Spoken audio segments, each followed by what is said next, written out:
જય દ્વારકાધીશ મિત્રો, તો હું છું વિક્રમ બારિયા તળાજા ને અત્યારે આપણે તળાજાથી ગારિયાધાર તાલુકામાં આવેલા છે. આ ભાઈ અને બેન છે. બેન ભાઈ બે માતા પિતા વગરના છે. એમના મમ્મી નથી અને પપ્પાએ નથી. અને શું થયું આપણે કઈ રીતે શું એ આપણે એને જાણ્યું. તો બેટા તારા મમ્મીને શું થયું? મરી ગયા. તારા પપ્પા ઓફ થઈ ગયા હતા. એટલે બેને શું પરિસ્થિતિ હતી? એક દારૂ પીતા હતા ને એક વિયા ગયો એમને દવા દઈ ગયા. દવા પીને આમ બી ગયા. તો તમે ઘરમાં ભાઈ બહેન છો તો ઘરમાં પરિસ્થિતિ કઈ રીતે છે અત્યારે? અત્યારે ઘર જોયું છે. એટલે ખાવા પીવાનું કઈ રીતે કરો બેટા?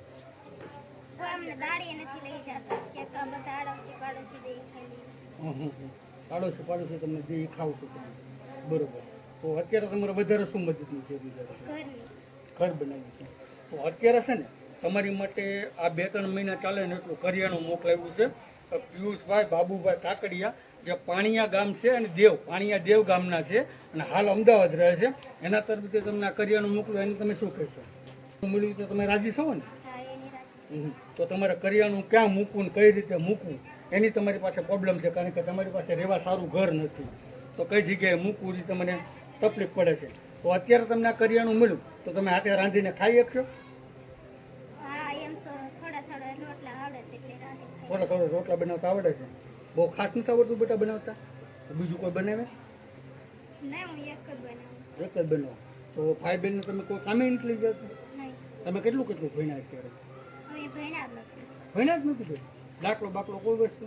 નહીં. પછી આપણે સરકારમાં થાવ તો આ તમારા આધાર કાર્ડ કે પાન કાર્ડ, આધાર કાર્ડ કે રેશન કાર્ડ એવું છે બેટા? એવું નહીં. પછી જન્મ તારીખનો દાખલો ને એવું કંઈ? એવું તો દર્શક મિત્રો અત્યારે તમે પરિસ્થિતિ જોઈ શકો છો. આ પરિવાર માટે પરિવાર તો ન જ કહેવાય, કારણ કે ભાઈ અને બેન છે, બે એકલા છે. જેને આગળ પાછળ કમાવનાર કોઈ નથી. એના માતા અને પિતા તો છે નહીં, અનાથ બાળકો છે. તો એમને ખૂબ જ મદદની જરૂરિયાત છે. કારણ કે હવે એની પાસે આધાર કાર્ડ નથી રેશન કાર્ડ. તો સરકારી યોજનાનો કઈ રીતે લાભ લેવો એ આપણને સમજાતું નથી. અને ખાસ સરકારી લાભ તો મળે એવી શક્યતા છે જ નહીં આ પરિવારને. અને અત્યારે આપણે છે ને આપણને પિયુષભાઈ બાબુભાઈ કાકડિયા, જે પાણીયા દેવ ગામના છે અને હાલ અમદાવાદ રહે છે, એના તરફથી જો તમે નીચે જોઈ શકો છો આ 3 મહિના ચાલે ને એટલું કરિયાણું લાવ્યા છે. અને હવે છે ને આ પરિવારને ઘર બનાવવું છે. ઘરની સ્થિતિ તમે જુઓ. ઘરની સ્થિતિ તમે જુઓ ને તો આ રીતનું ઘર છે એનું. અંદરથી તમે બહારથી અંદર આવો ને તો આ રીતનું તૂટી ગયેલું છે, ફૂટી ગયેલું છે. અને બાળકો કપડાં કેવા પહેરે તમે જોઈએ? જો આ કપડાં પીડ્યા ને એ કપડાં પહેરે છે. અને આ રીતે ઢગલો કરી નાખે. ધોવા માટે પાણી પણ એની પાસે નથી. અત્યારે કપડાં ધોવા માટે પાણી એની પાસે નથી. અને આને આ રોજે રોજ બદલા કરે.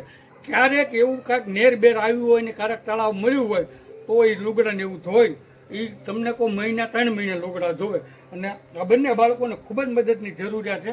તો એમને મકાનની જરૂરિયાત છે. તો સમસ્ત દાતાઓને અમે નમ્ર વિનંતી કરીએ કે તમારી યથાશક્તિ મુજબ ફૂલની પાકડી આ બંને ભાઈ બહેન માટે મદદ કરવા નમ્ર વિનંતી. ના બેટા તમે કાંઈ વધારે કહેવા માગો છો મારા દાતાઓને? તમે શું કહેશો?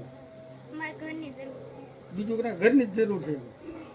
બીજું ખાવા પીવાનું તમને આ જે વસ્તુ મળી ગયું તમે રાજી ને?